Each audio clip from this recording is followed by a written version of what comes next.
go time. Wealth is the ability to fully experience life. Quoted by the one and only Henry David Thoreau.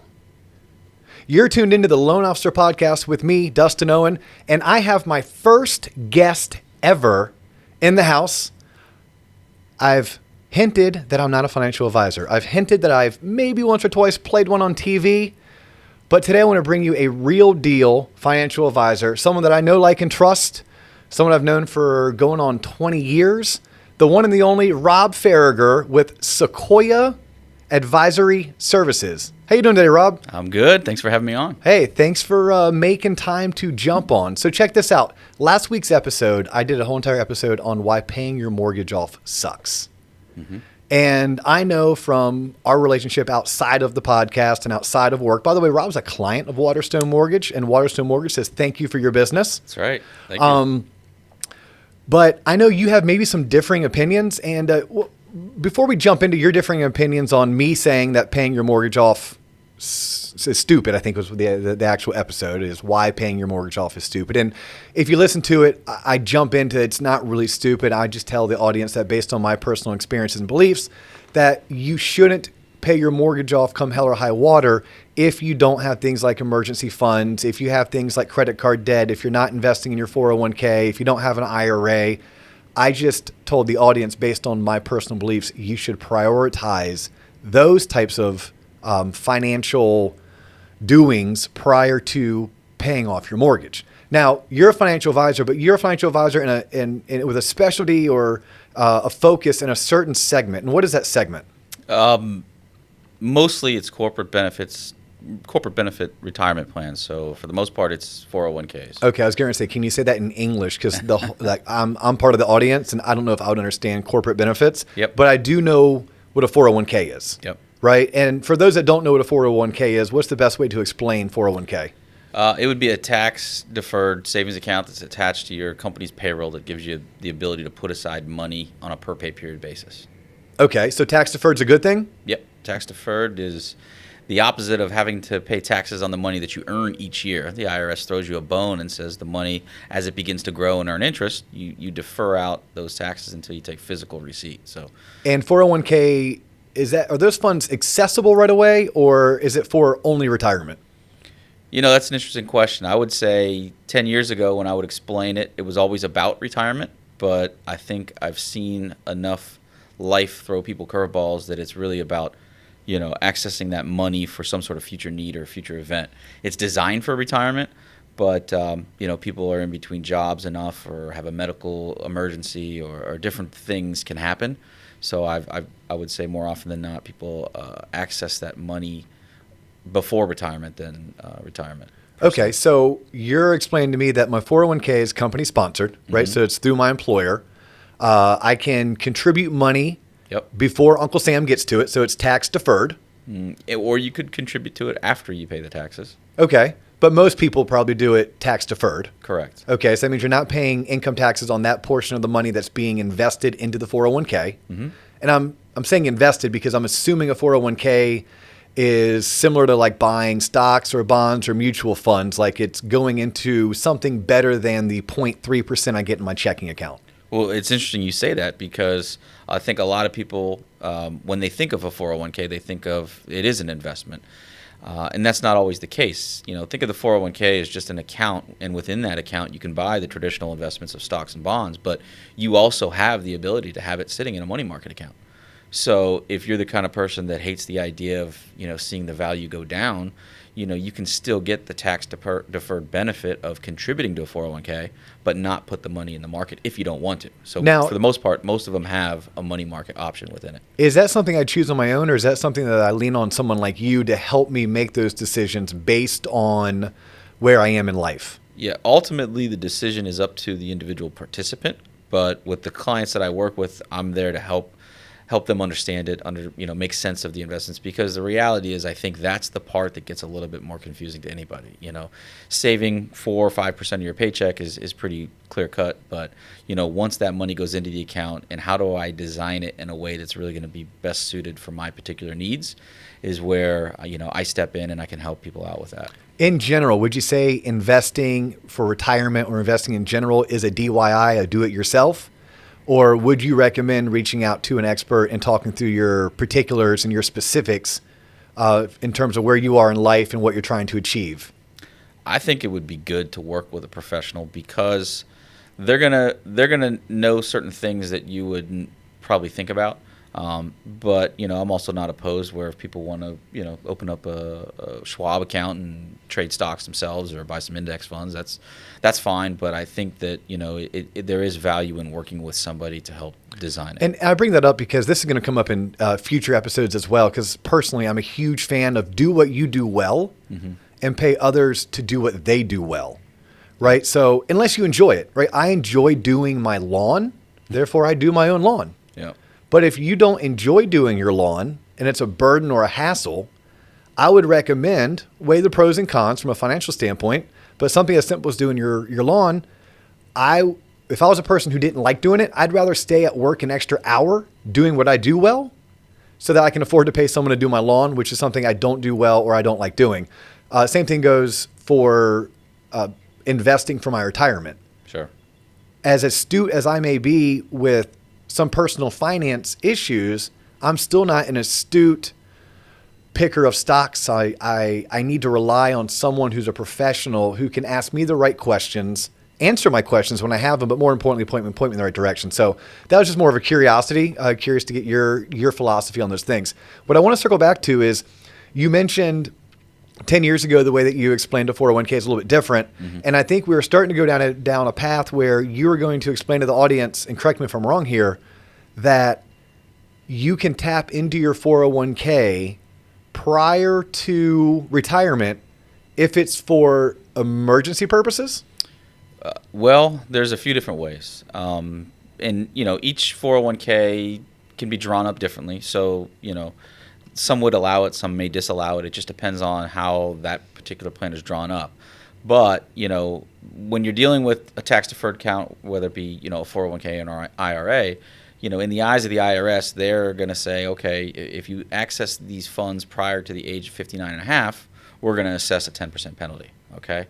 So one of the things with a 401k is I tell everybody that if you're going to think you may need to access this money prior to that age, you may want to look at funding it into the pre-tax option because in a lot of cases, obviously speak with whoever your plan admin is, if the plan allows for loans, you can borrow money from your 401k to pay off, again, it should be for a debt consolidation or maybe a home repair or something like that, not to go on like a snowboarding trip with your buddies. But you can take money out of the 401k and you'll pay it back with interest through the payroll, and you pay yourself the interest. So it's essentially like you're your own bank. But obviously that money's not working for you. It's not being invested at the time, but it is a way to access funds without having to pay a penalty. And without having to incur any sort of tax liability. And I can tell you this as a mortgage professional, right, helping people purchase homes by financing the home purchases, we have clients that borrow against their 401k for their down payment. And it's always been a great source for down payment. But I have come across situations where the client was unable to borrow against their 401k. Can you talk on that? Like I had a client who totally anticipated borrowing from his 401k for his down payment. Now, he didn't do what we asked him to do, which is, hey, please pick up the phone and call the plan administrator, like you just mentioned, to make sure you can do this. He just made the assumption that because his buddy did it and his sister did it, they work for different employers, that he would be able to do it. And what he found out is he would only be able to access those funds if he quit the job or was fired. Yeah, so it sounds to me like the plan did not allow for, participant loans, which is, I've seen it. It's not. Is it common, or would you say it's uncommon? I would say it's more uncommon. Okay, but it does happen. Yeah, I have clients that their particular plan does not allow for loans. And so when you talk about loans, there's really two types. There's a general purpose loan, meaning you don't have to define why you need this money at all. You're just borrowing this money, and you're going to use it for whatever you want to do, and then you pay it back. Well, when it's a general purpose loan, the terms would usually stretch out to you have to pay it back within 5 years. If what you're talking about is where you're borrowing money to put on a down payment on a home, the IRS gives you a little bit more of a bone, and they'll let you stretch those terms out for 10 years. All right, cool. Thank you for that, by the way. Let's jump into this. Who should be investing in a 401k? Who shouldn't be investing in a 401k? And if we have time, what if my company doesn't offer a 401k? Or what if I'm self-employed and I'm not big enough to have a 401k, or I'm a sole proprietor and I'm the only employee? What are my options? But let's first start with, very basically, who, in your opinion, should be investing in a 401k and at what level? So my answer to that question would, just generally speaking, I think everybody should save in their 401k. Because, at its core, what it's doing is you're putting aside money, again, for some sort of future need, whether it's retirement or an emergency. You're putting aside money for yourself so that it's going to be there for you when you need it. It's not like you're buying Tupperware. It's a way for you to put aside money, and it's a disciplined way to do it. It's not like you have to get paid your wages and then you pay your taxes, your Social Security, your car, your rent, your mortgage, whatever it may be, and then whatever's left in your checking account, then you got to go and move it over to the savings. 401k comes right off the top. It's a forced savings, right? It's Absolutely. Forced. You never see the money. It's a disciplined forced savings. So whatever the frequency of your payroll is, that's the amount that you're going to be contributing into your savings account. So it's a nice way to do it. It's more of an out of sight, out of mind. But you touched on it earlier. We live in a society where not enough people save money for themselves, okay? And so you need to put aside some money in a cash reserves. I've seen statistics that say that, if somebody had to go to the doctors for a medical emergency, they would most likely have to finance the deductible from their insurance. Wow. Because they don't have $1,000 or $2,000 in their checking account or savings account. So would it make sense, before I enroll my company's 401k, should I at least have something in my checking and savings account that's set aside for things like medical issues that could pop up and I have a deductible I have to pay? Yep. I would say so, but that can also be an excuse for some people that say, okay, I live, I don't make a lot, my check's not that high, I don't have a lot of room to spend. So, I'm sympathetic to that, but let me tell you something. I also see the same type of people going to buy coffee at Starbucks 3 times a week, and that's not cheap. So, there's ways to cut, costs and save money. So, you need to have the discipline to do it. Get a good amount of money saved up in your checking account, a couple $1,000s, so that if an emergency does pop up, you can brace for it.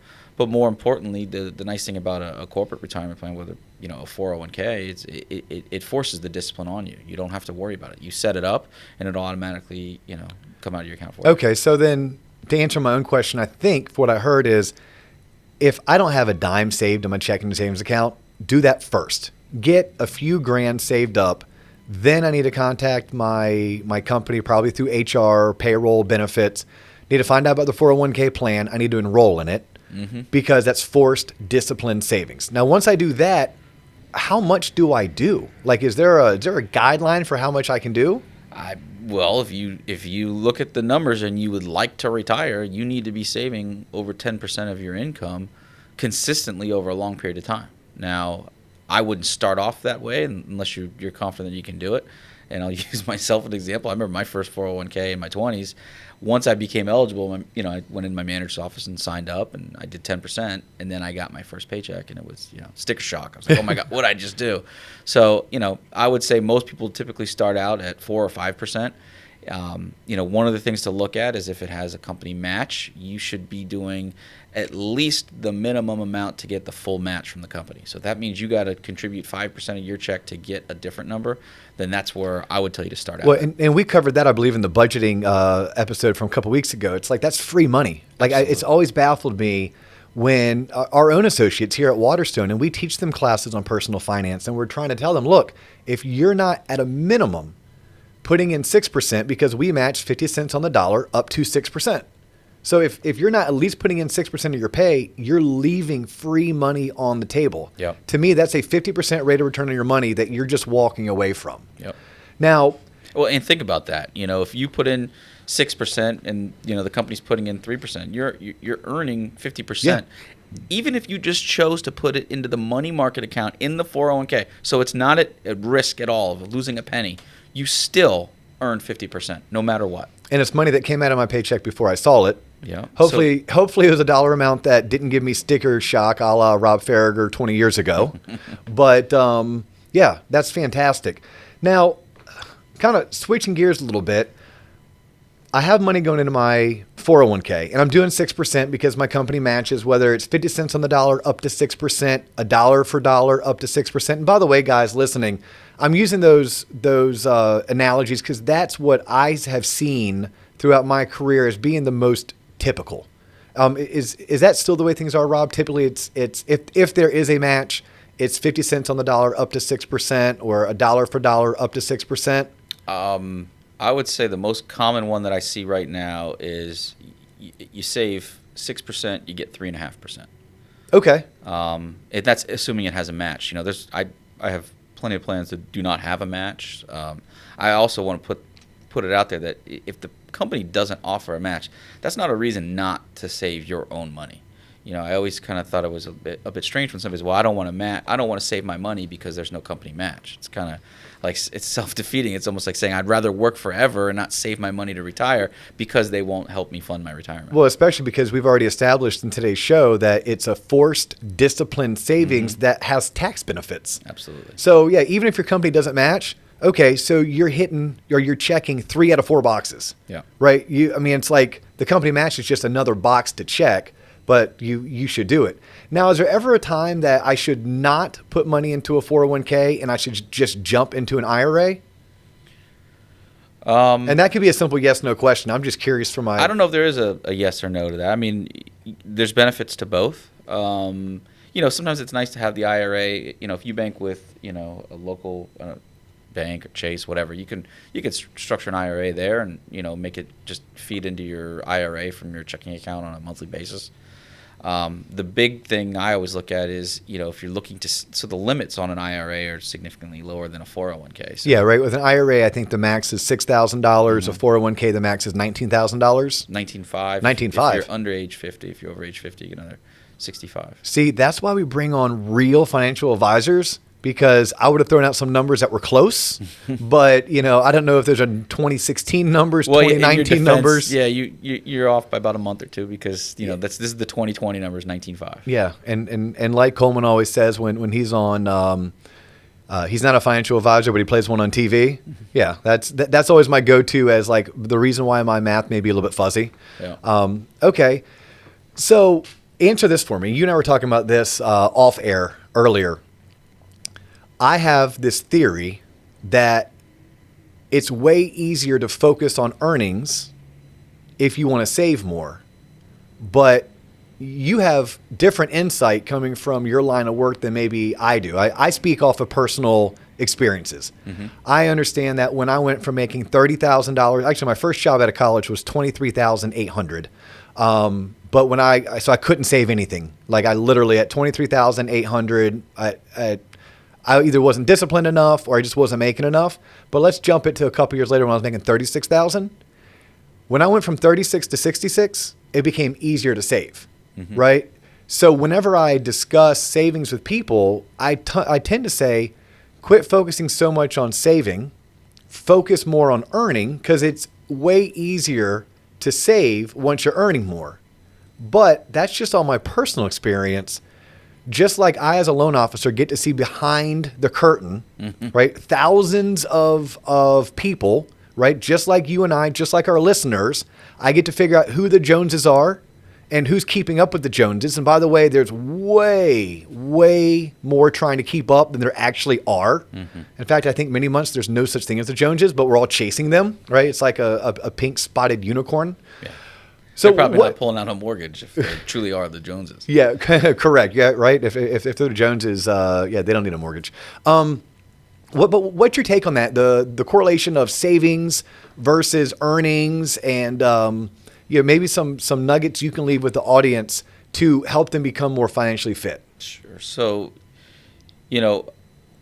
I get what you're saying in terms of, as money goes up and you can begin to save more. But some of the employees or the participants that I've seen that have gotten the most out of accounts like that would always make it a point that if they did make more money or get some sort of raise, they would redirect that into their savings or their retirement accounts. Because what it was forcing them to do was still live within the means that they had already established, instead of, okay, I'm making X amount of an income and living this way. Y? Well, if my income goes up, do I want to then increase, chase the Joneses and increase your cost of living? Because, the reality is it's always a function of how much, it's not just how much you make, it's really how much are you spending.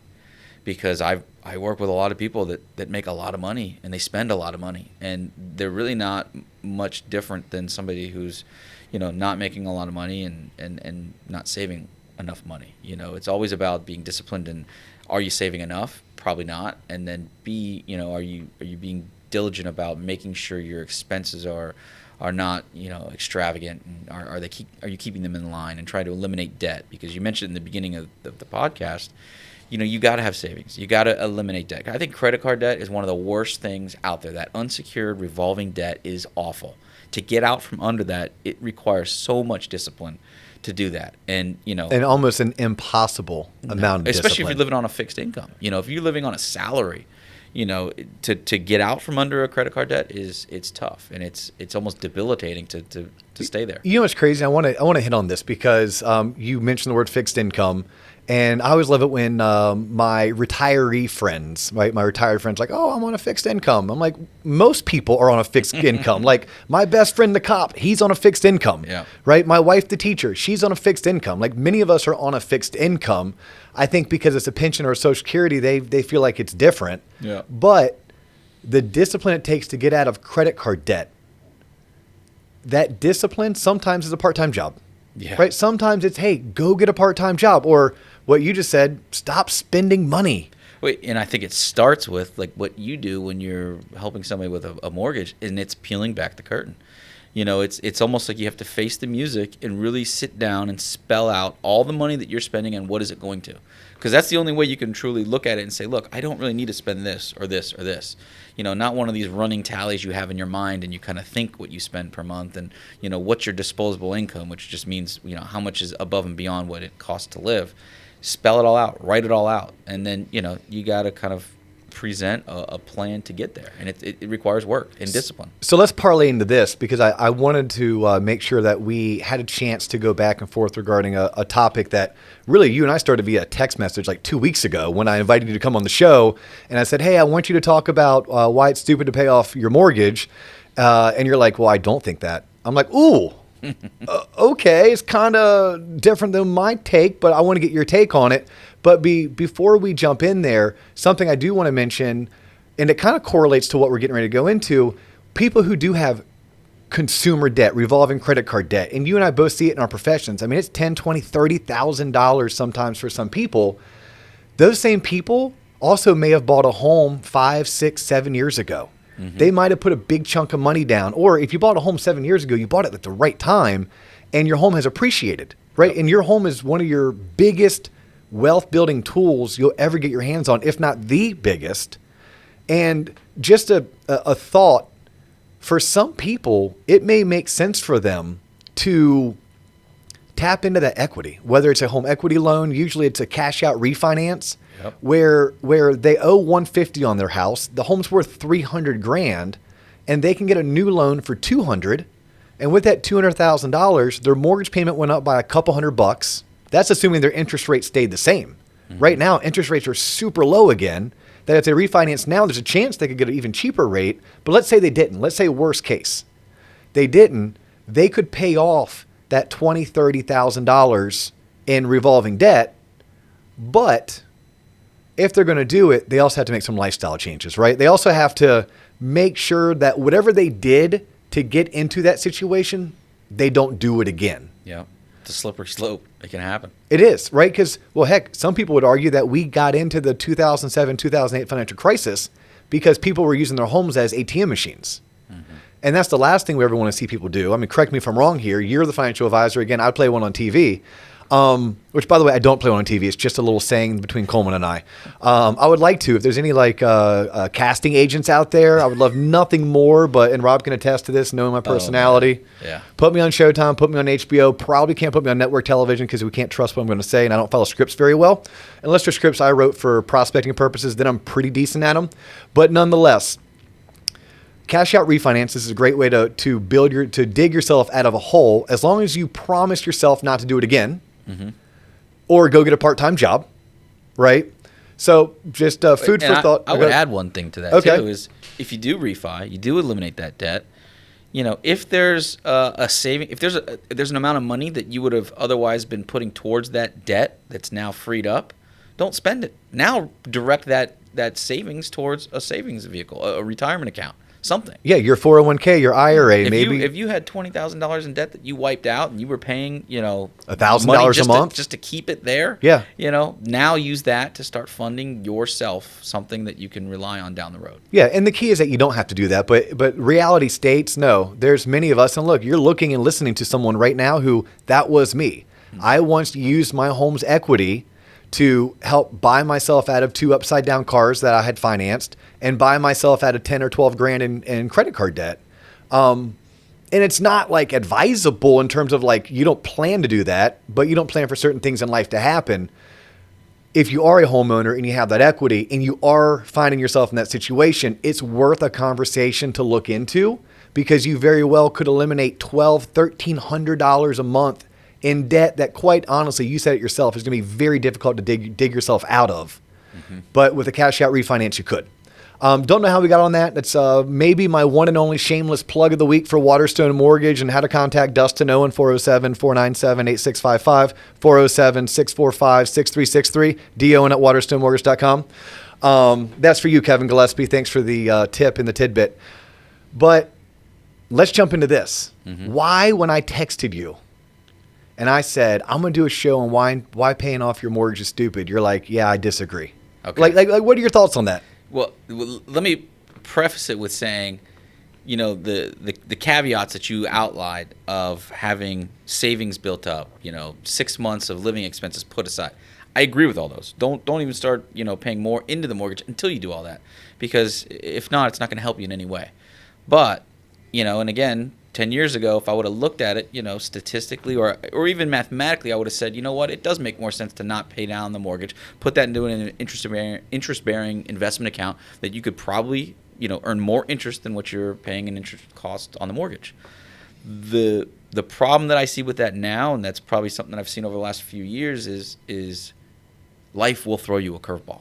Okay. Yeah, it's not a matter of if. It will, absolutely. Yep. And so I know for me personally, I think it would make more sense to pay down the mortgage, because I'm a father. I'm a provider to my family. I have 2 little girls, another one on the way. If I can pay. They didn't teach you what taught that? Like what caused that? Like after 2, like no one. I have an idea. I just it's still out there. So, but my duty is to them, right? So I need to make sure that we can always have a home that we can live in. And no matter what happens to my job, my career, my investment licenses, my insurance licenses, none of that would impose my ability to be able to take care of them and provide for them. So, if that means paying down a house so that at night, I know that maybe I put the money into the house instead of an investment account, but I can sleep better knowing that there's always going to be a roof over their heads, that's huge.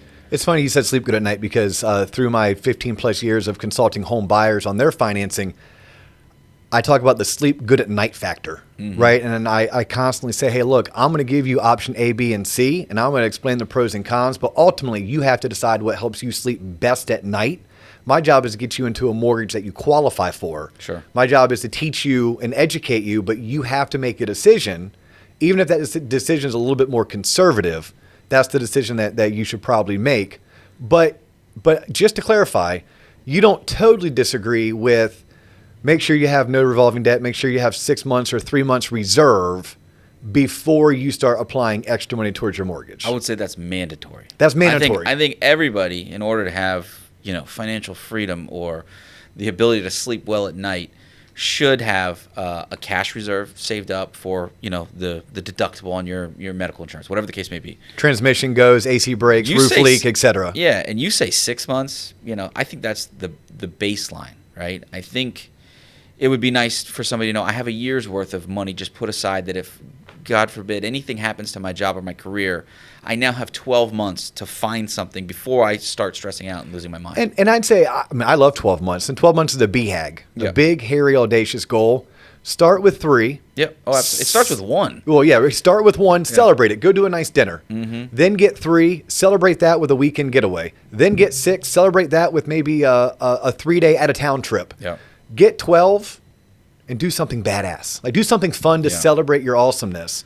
Now, would you ever recommend or personally follow applying extra money towards your mortgage before you start contributing to your 401k, or would you still rather see someone do a 401k before extra money towards mortgage? Yeah, I think the mortgage is what comes at the end after, you have the cash reserve. You have the 6 to 8 months of, expenses put aside.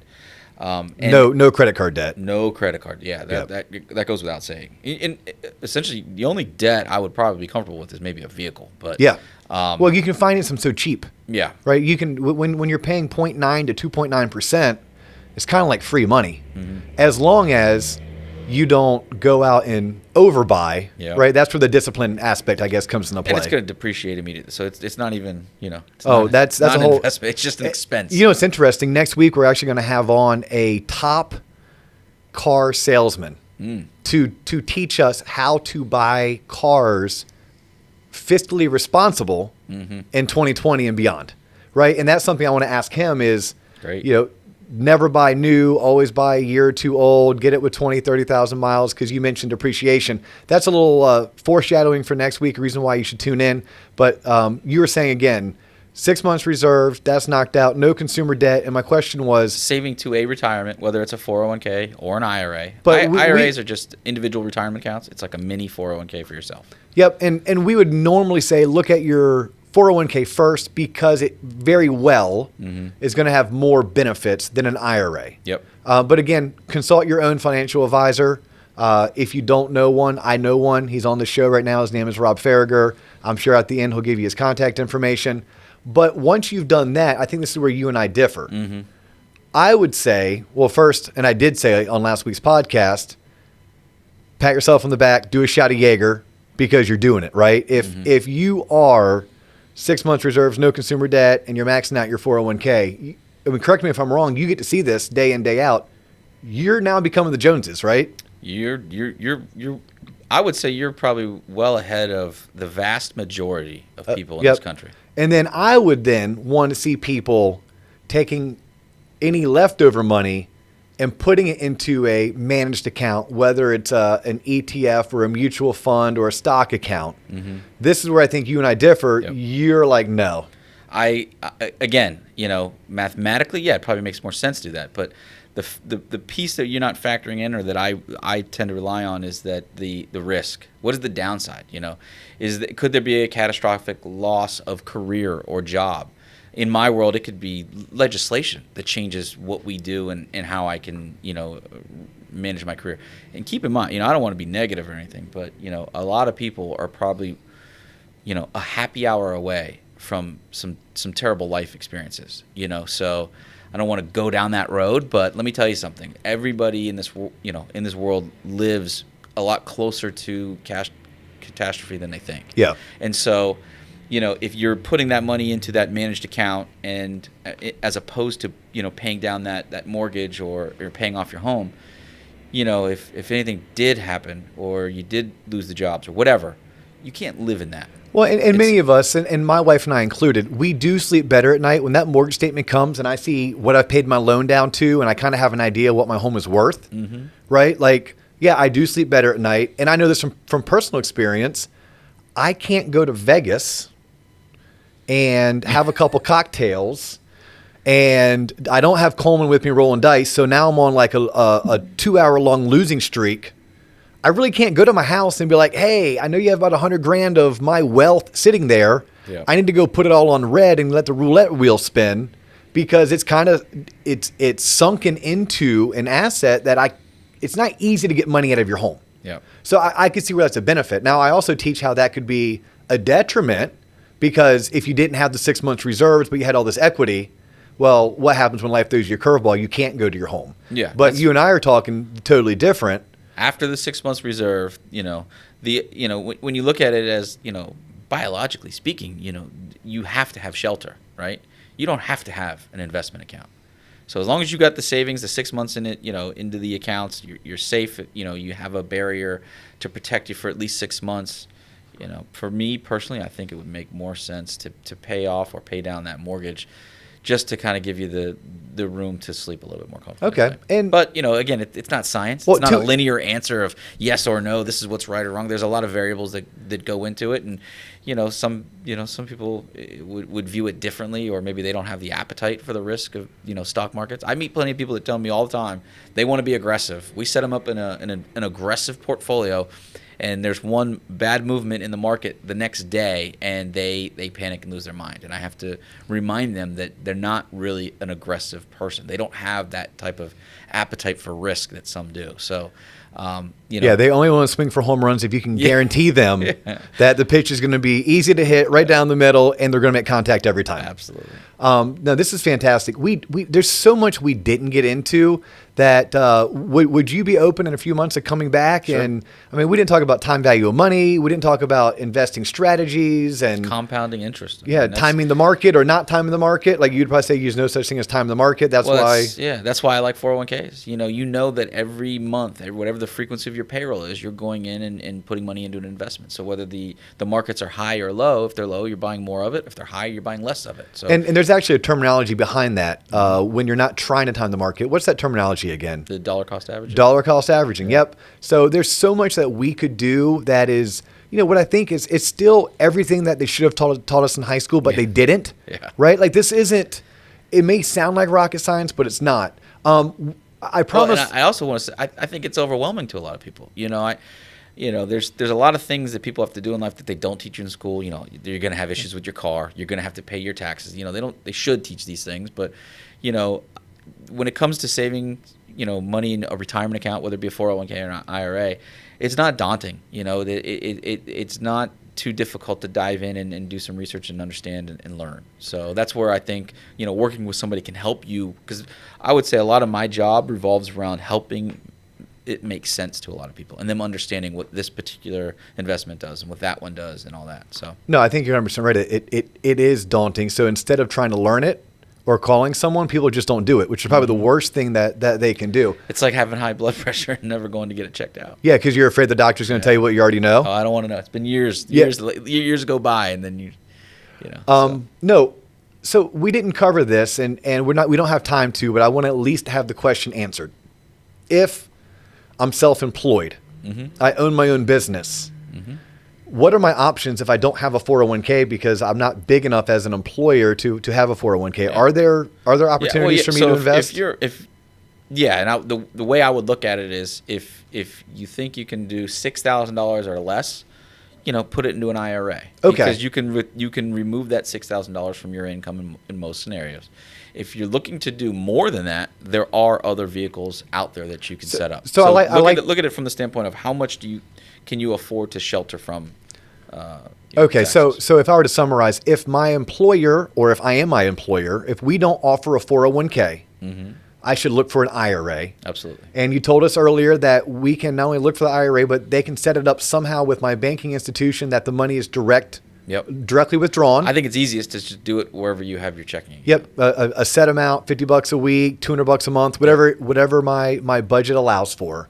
But that would be an answer. Now, if someone had more in-depth questions, or they needed help setting up an IRA, or maybe they own their own business and they don't currently offer 401k to their employees, but they want to, what's the best way for them to get a hold of you? Is that something you would like to help them with? Sure. I mean, if you have questions, they need help, feel free to reach out. I'll give you my email address. That'd probably be the easiest route. It's Robert at S as in Sam, A as in Apple, Services Group. So it's and SAS stands for? Sequoia Advisory Service. All right. Is there a phone number they could reach you on? Sure. 321-689-7708.